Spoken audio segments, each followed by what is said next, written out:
करना बोला तो किसी को बॉयल कैसे करते हैं, हम उसको एनर्जी सप्लाई करते हैं और एनर्जी ट्रांसफर होता है, फ्रॉम एनर्जी ट्रांसफर होता है। तो फर्मेंटेशन में भी एनर्जी ट्रांसफर होता है जो कि एटीपी से होता है, एडिनोसिन ट्राइफॉस्फेट से।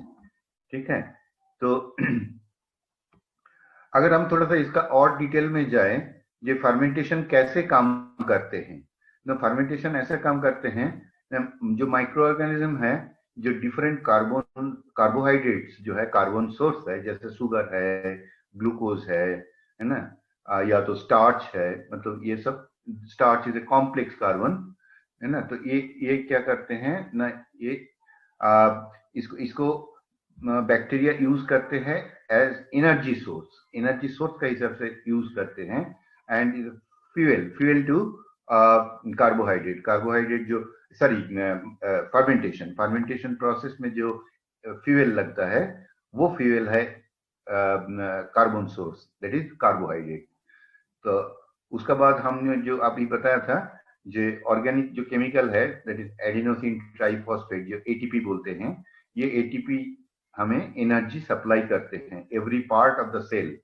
जो एटीपी डेवलप होता है फर्मेंटेशन में एटीपी डेवलप होता है, जो फर्मेंटेशन का जो मेन पर्पस है, जो एनर्जी सप्लाई, और एनर्जी सप्लाई ये एटीपी का थ्रू होता है हमारे डिफरेंट सेल्स में। ठीक है, तो इसी हिसाब से जब फर्मेंटेशन करते हैं तब जाके हम देखते हैं कि कैसे इसको एनर्जी ये होता है, तभी जाके जो ग्रोथ होगा, जो माइक्रोबायल ग्रोथ होगा, वो भी हमें फर्मेंटेशन का थ्रू होता है, और एनर्जी जो ट्रांसफर होता है एक जगह से, एक सेल से दूसरा सेल में, तभी जाके जो एनर्जी मिल रहा है, तभी जाके इसका मल्टीप्लीकेशन हो रहा है बैक्टीरिया का। ठीक है ना, तो ये है फर्मेंटेशन। तो इसमें क्या है ना, माइक्रोब्स जो है, माइक्रोब्स एटीपी जनरेट करते हैं, और रेस्पिरेशन का थ्रू इसका एटीपी जनरेशन होता है। जो एक पार्ट है जिसको बोलते हैं जे एनारोबिक रेस्पिरेशन। तो याद ये जरूर रखना, ये फर्मेंटेशन रियल सेंस में बोले तो दैट इज एनारोबिक रेस्पिरेशन।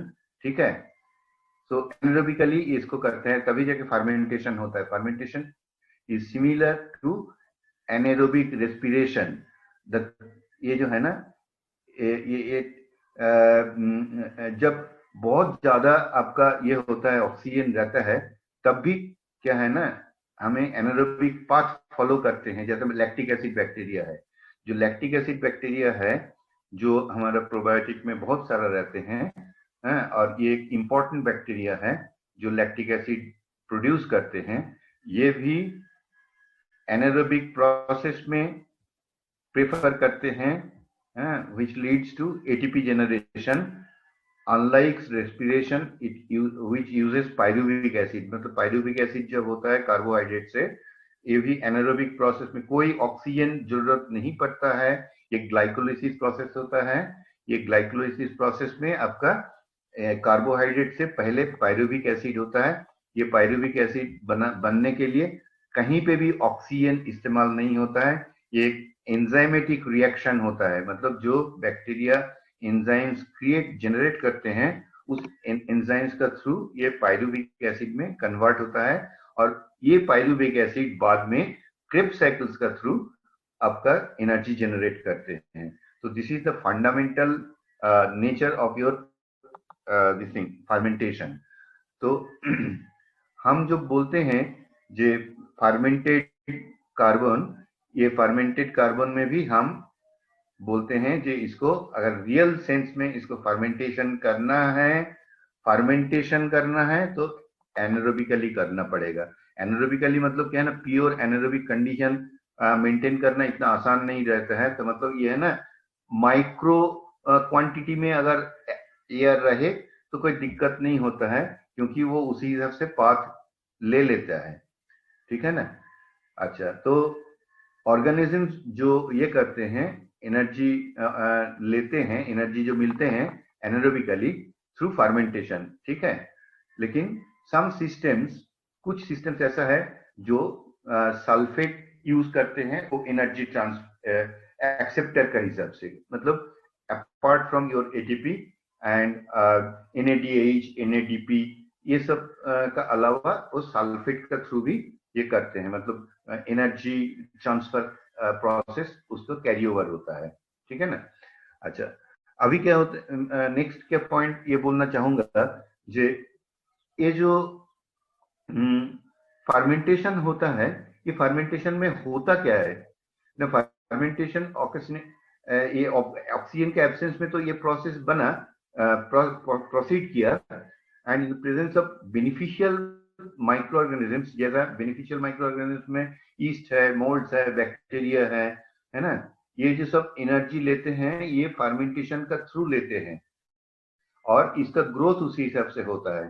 तो हमारा जो मेन पर्पस है क्या, जो फर्मेंटेड कार्बन ऑर्गेनिक में बहुत ज्यादा बेनिफिशियल बैक्टीरिया का पॉपुलेशन का ग्रोथ हो, मतलब हम तो देते हैं थोड़ा बहुत इनोकुलम के हिसाब से देते हैं, लेकिन हम चाहते हैं कि टोटल मास जो है, टोटल मास में इसका क्वांटिटी ज्यादा हो, ठीक है ना, बेनिफिशियल बैक्टीरिया का क्वांटिटी ज्यादा हो, ये हम चाहते हैं। और हम इसका साथ साथ और एक चीज चाहते हैं, जो कार्बोहाइड्रेट दिया है, ये कार्बोहाइड्रेट बैक्टीरिया के लिए या दूसरा कोई भी काम करने के लिए ये कॉम्प्लेक्स फॉर्म में है, तो ये बायो अवेलेबिलिटी नहीं रहता है इसका, तो इसको बायो अवेलेबल फॉर्म में ले जाए, ठीक है, और वो काम करते हैं अपना बैक्टीरिया, ठीक है ना। तो ये मेन पर्पस हो जाता है आपका फर्मेंटेशन का। और ये जो फर्मेंटेड ऑर्गेनिक कार्बन हम बोलते हैं, ये फर्मेंटेड ऑर्गेनिक कार्बन का पर्पस ये होता है, ठीक है। तो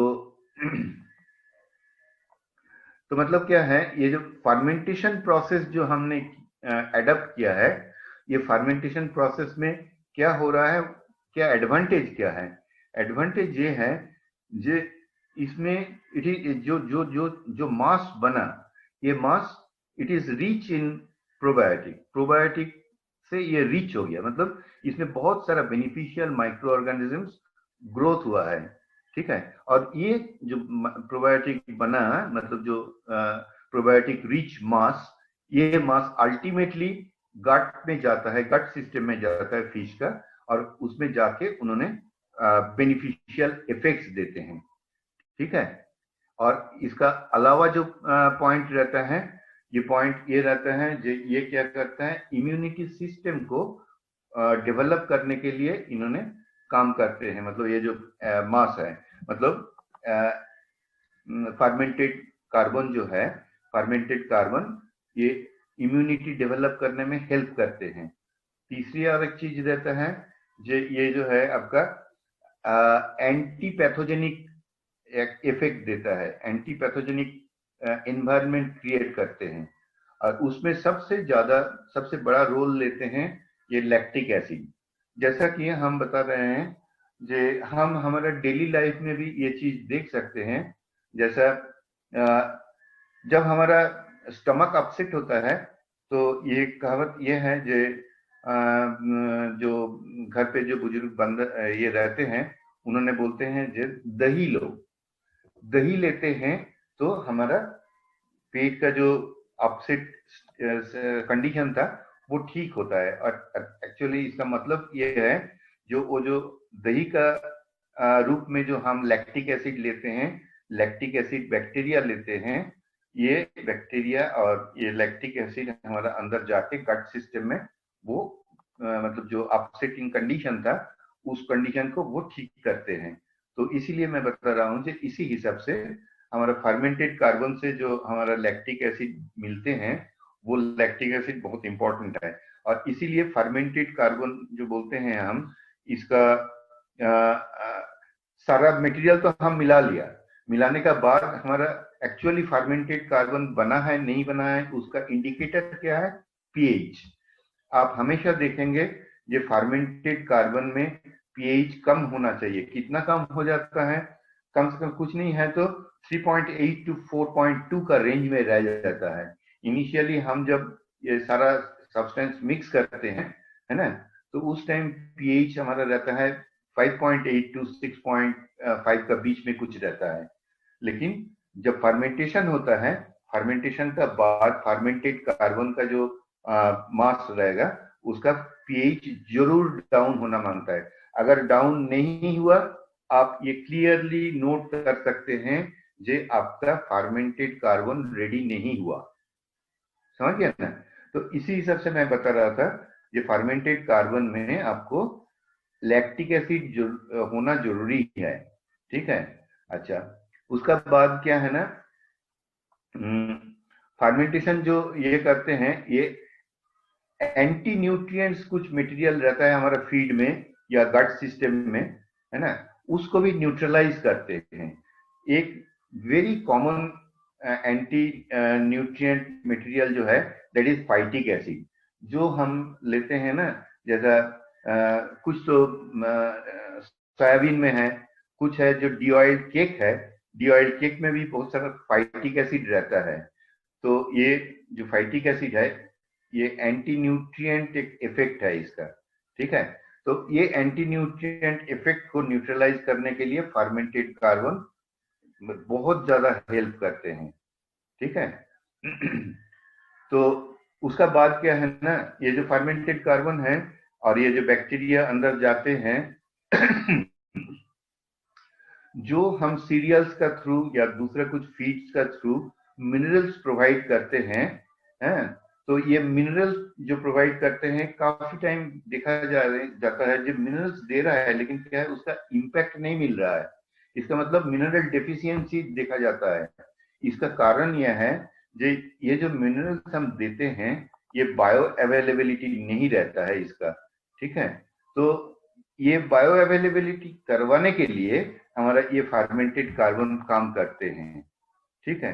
तो ये जो फर्मेंटेशन प्रोसेस है, दिस इंक्रीजेस, ये कुछ विटामिन का भी अवेलेबल करवाते हैं, विटामिन भी कुछ ये करते हैं, जनरेट करते हैं। हाँ, जो fermentation increases vitamin B and vitamin C, and enhances the folic acid. Folic acid is also very very important.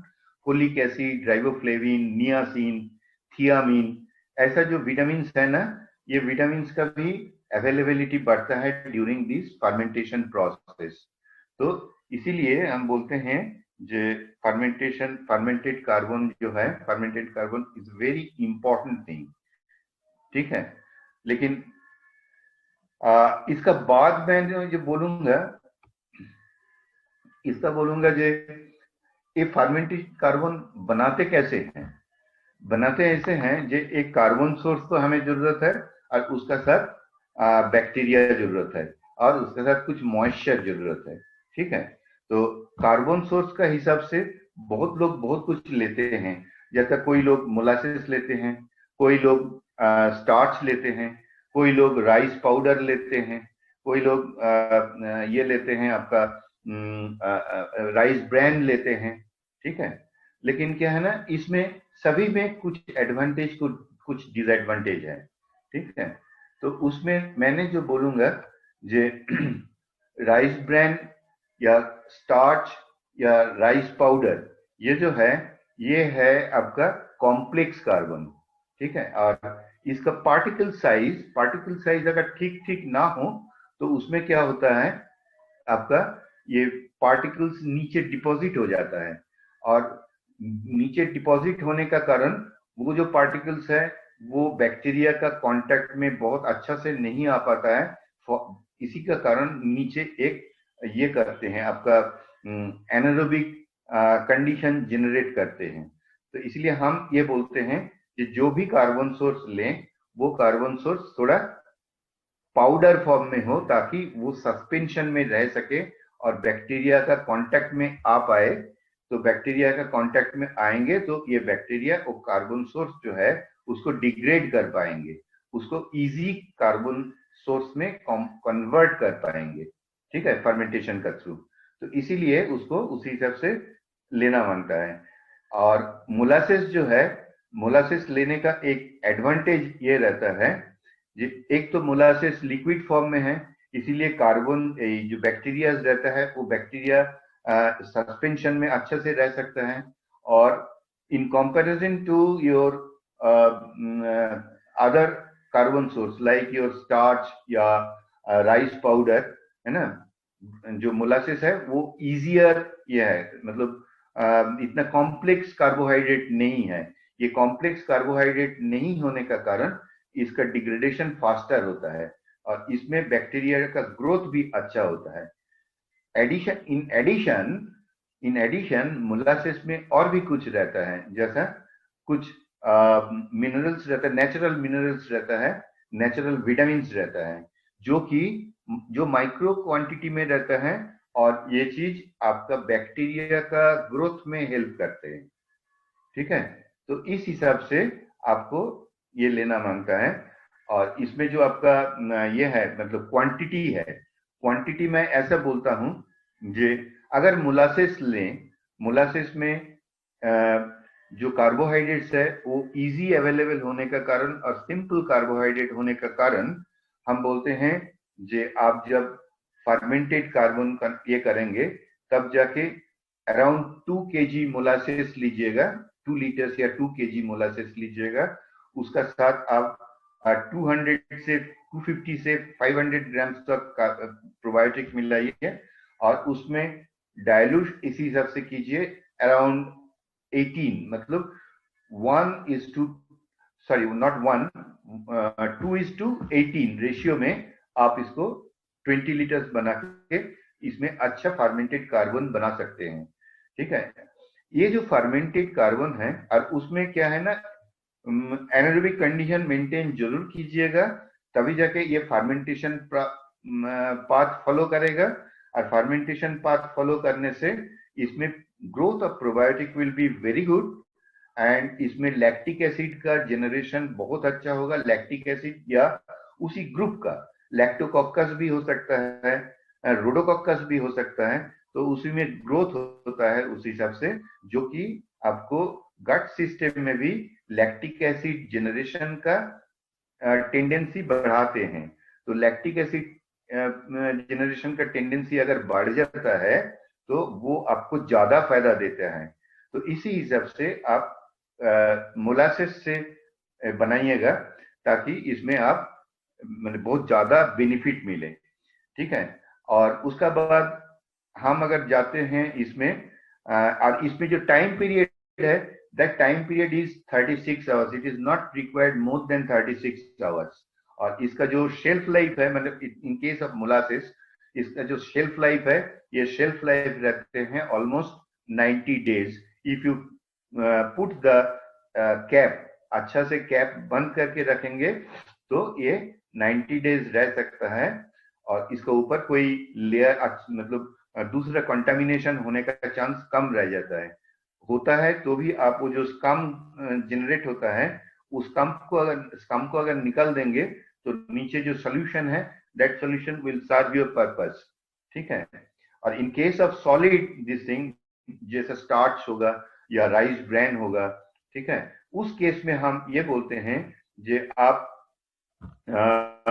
Around 25 kg rice bran या राइस पाउडर लीजिए और उसका साथ 3 kg मोलासेस लीजिए, 3 kg ऑफ मोलासेस, उसको अच्छा से मिलाइए with some water so that it becomes a semi solid thing.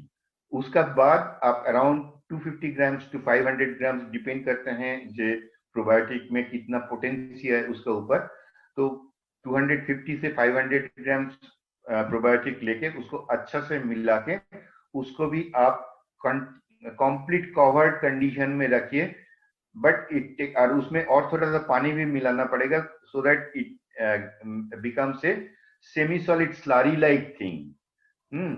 तो उसमें करने का बाद इसको अच्छा से बंद करके रखिएगा एंड उसका इनिशियल पीएच चेक कीजिएगा। उसका बाद फर्मेंटेशन होने का बाद इसका पीएच चेक कीजिएगा। पीएच आपको जरूर मिलना मांगता है 3.8 to 4, 4.2।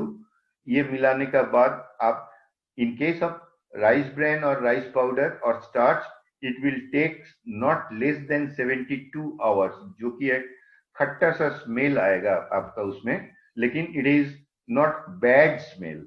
ठीक है, उसमें से आप यूज कर सकते हैं। लेकिन क्या है, जब यूज करेंगे, यूज का टाइम आपको थोड़ा सा ध्यान रखना पड़ेगा जे अगर सॉलिड मटेरियल डालते हैं तो सॉलिड मटेरियल डालने से नीचे एक सेडिमेंटेशन का चांस रहता है, इसीलिए एजिटेशन अच्छा होना मांगता है।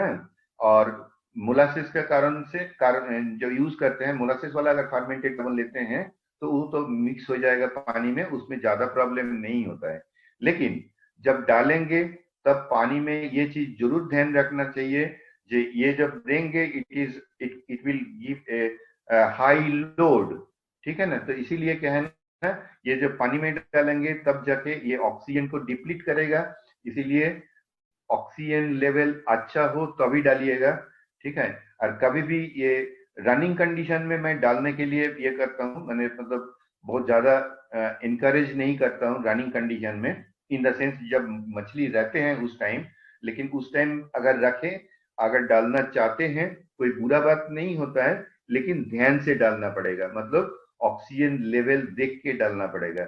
से फॉर एग्जाम्पल आपका टैंक में कल्चर चल रहा है और उसमें आपको लग रहा है कि हमें फर्मेंटेड कार्बन अप्लाई करना है। फर्मेंटेड कार्बन अप्लाई करने से और एक बेनिफिट क्या मिलता है, ये एमोनिया को बहुत अच्छा से कंट्रोल करते हैं, ठीक है। क्योंकि ये जब फर्मेंटेड कार्बन डालेंगे, it is a very good carbon source for bacteria, ठीक है। तो वो बैक्टीरिया वो कार्बन सोर्स मिलते ही उसको अटैक करेंगे, और बैक्टीरिया जब डेवलप होंगे तब जाके बैक्टीरिया डेवलपमेंट के लिए नाइट्रोजन का जरूरत पड़ता है। वो नाइट्रोजन वो एमोनिया से लेगा या नाइट्रेट से लेगा या नाइट्राइट से लेगा, ठीक है ना। तो ये जो लेगा तो जाके आपको अल्टीमेटली एमोनिया कम करेगा, एमोनिया कम होंगे। लेकिन इसका कारण, ये एमोनिया कंट्रोल का कारण, अगर आपको ये फर्मेंटेड कार्बन अप्लाई करना पड़ रहा है तो आप कभी भी खाने का मतलब जो फीडिंग देते हैं, फीडिंग देने का पहले मत दीजिएगा, क्योंकि जब फीडिंग देते हैं, जब फिश खाना खाते हैं, उस टाइम उनका मेटाबॉलिक प्रोसेस बहुत फास्ट चलता है और उस टाइम उसका ऑक्सीजन डिमांड बहुत ज्यादा रहता है। इसीलिए क्या है, उस टाइम आपका पानी में डीओ कम हो जाए तो मछली खाना छोड़ेगा, खाना नहीं खाएगा, या तो खाना खाना कम खाएगा, क्योंकि they will be under stress condition. तो इसीलिए जब वो कार्बन ऐड करेंगे तब जाके आपका ऑक्सीजन लेवल ज्यादा होना चाहिए। मछली का जो फीडिंग टाइम है उसको अवॉइड करके उसको डालना है, या तो अर्ली मॉर्निंग डालिए या तो लेट इसमें डालिए, जब खाना हो जाएगा तब डालिएगा, ठीक है। तो इस हिसाब से आप अगर इसको इस्तेमाल करें तो फर्मेंटेड कार्बन का बहुत अच्छा इम्पैक्ट मिल सकता है, और मिलता है, ऐसा नहीं है जो मिलता नहीं है, मिलता है, ठीक है। तो ये था मोटा मोटा आपका फर्मेंटेड कार्बन का ऊपर। इसका रिगार्डिंग इमीडिएटली अगर कोई किसी का क्वेश्चन है तो मैं क्वेश्चन लेने के लिए मैं ये करता हूँ। सर मुझे एक सवाल था मेरा। जैसे मेरे टैंक में ऑलरेडी फ्लॉक ज़्यादा है, मगर अमोनिया कंट्रोल नहीं हो रहा। उस टाइम में एफसीओ डालने के बाद मेरा और फ्लॉक बढ़ेगा ना सर? जी जी, ये बढ़ेगा। मतलब क्या, नीलेश बोल रहा है ना? हाँ सर, हाँ। नीलेश, ऐसा है जे आपका ये जो कंडीशन है, ये कंडीशन थोड़ा टिपिकल कंडीशन है। इसमें आपको जो फ्लॉक जनरेशन जो हुआ है, फ्लॉक में ना बहुत सारा मतलब बहुत सारा चीज होता है। जब डेवलपमेंटल स्टेज में जब फ्लॉक ज्यादा है, इसका मतलब ये नहीं है जो वो ग्रोथ हो रहा है, ठीक है, ये कंडीशन नहीं है। फ्लॉक ऑलरेडी है, मतलब जो आप अगर बैक्टीरिया का जो ग्रोथ कर्व है वो देखेंगे, जो आपका पहले एक इसमें जाएगा, लॉग फेज में जाएगा, मतलब उस टाइम ग्रोथ हो रहा है। उसका बाद एक स्टेशनरी फेज में जाएगा, है, जिसमें आपका ग्रोथ होके वो उसका और ग्रोथ नहीं हो रहा है, वो मैच्योर्ड स्टेज में है, और उसका बाद उसका लैग फेज आएगा, ठीक है ना। तो आपका इसका मतलब क्या है, आपका बायोफ्लॉक है लेकिन एमोनिया कंट्रोल नहीं हो रहा है। इसका मतलब क्या है ना, आपका वो जो बैक्टीरिया है वो उसी फेज में है, तो उस फेज में है, उसका बाद उसका लैग फेज में ही जाएगा, उस फेज में उसका एक्टिविटी कम रहता है। इसीलिए इसीलिए आपको उस टाइम जो करना चाहिए, दो चीज करना चाहिए। एक तो है आपको एमोनिया ज्यादा है तो उसको फीडिंग कम करना चाहिए, ठीक है, और स्लाज ड्रेन करना चाहिए, उसका बाद फर्मेंटेड कार्बन देना चाहिए। तो उसमें क्या होगा ना, आपका बायोफ्लॉक कम होने का कारण बैक्टीरिया है तो उसका भी ऑक्सीजन रिक्वायरमेंट कम होगा, और उसका बाद जो वो इसका कार्बन इजी कार्बन सोर्स मिलेगा, तब जाके रैपिड ग्रोथ होना चालू होगा। रैपिड ग्रोथ होना जब चालू होगा तभी जाके आपका एमोनिया कम होगा, नहीं तो नहीं होगा, ठीक है। और इसमें हम जो कल बोल रहा था फीडिंग का टाइम में, है ना, आपका एमोनिया जनरेशन कैसे हो रहा है ना, नीचे डिपोजिशन हुआ है इसका, इससे आपको एमोनिया जनरेशन हो रहा है, ठीक है। तो इसीलिए हम बोल रहा था जे आप बार बार खाना दीजिए, तो उसमें क्या होगा, एक तो खाना वो बार बार होगा तो थोड़ा थोड़ा करके खाते जाएगा, उसका डाइजेशन अच्छा होगा, अनडाइजेस्टेड फॉर्म में फीड वेस्ट नहीं होगा, और एमोनिया कारण ज्यादा होने का कारण होगा ना, मतलब उसका स्ट्रेस कंडीशन में आएगा, उस टाइम भी अगर आप खाना देंगे तो खाना नहीं लेगा, खाना वेस्ट होगा।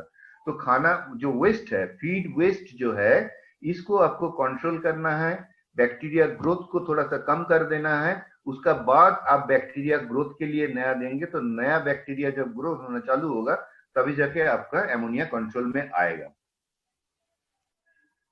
सर मैं जीवन बोल रहा हूँ इम्फाल से सर। हाँ जी जी, बोलिए इम्फाल से। सर मेरे कहने का एक क्वेश्चन है, वो तो ये, मेरा वाटर प्रिपरेशन में सब मतलब एकदम ठीक ठाक है, मतलब एमोनिया कंट्रोल है, नाइट्रेट कंट्रोल है, सब कंट्रोल है। तो एफसीओ कितना, मतलब दिन में कितना बार उसको डालना पड़ेगा, मतलब एफसीओ अगर आइडियली हम बोले, जे एफसीओ आपको एक ही बार डालना पड़ता है, मतलब हर रोज ना ना। मेरा टैंकी 1000। आपने आपने पानी प्रिपरेशन स्टेज में बता रहा है ना। हाँ हाँ। पानी प्रिपरेशन स्टेज में प्रिपरेशन टाइम है 10 दिन या 15 दिन, ठीक है। हाँ। ये 10 दिन या 15 दिन में केवल एफसीओ एक ही बार डालना है, और वो कितना डालना है, 1000 लीटर है तो 2 केजी से ज्यादा नहीं डालना है, 2 केजी या 2 लीटर बस। Thank you sir, thank you. ठीक है, उसका एक ही बार डाल के उसको आप एरेशन कंटिन्यूअस कीजिए पानी में एरेशन अगर कंटिन्यूअस करेंगे तो आप 3 से 4 दिन में आप देखेंगे कि पानी थोड़ा सा हल्का सा हेजी हुआ है, ठीक है। उस टाइम अगर देखेंगे कि पानी हेजी हुआ है तो आप उसको समझेंगे कि आपका बायोफ्लॉक ग्रोथ चालू हुआ है। उस टाइम आपको और डालने का जरूरत नहीं पड़ेगा। 3 दिन का बाद देखिएगा जो हेजीनेस बढ़ रहा है, कम हो रहा है, कैसा हो रहा है, मतलब ये देख देख के करना पड़ेगा, ठीक है। अगर जरूरत पड़े तो जाके डालना है। ये जो हमने जितना भी फिश प्रोसेसिंग का बात करते हैं ना, फिश कल्चर का, इसमें कोई भी ऐसा कोई ये नहीं है जो मतलब जो ये लिखा हुआ है ये ही करना है। आप डिपेंड करता है आपका ऑब्जर्वेशन कैसे है, उसमें जैसे जरूरत है उसी हिसाब से आप काम कीजिए, समझ गया ना। Thank you.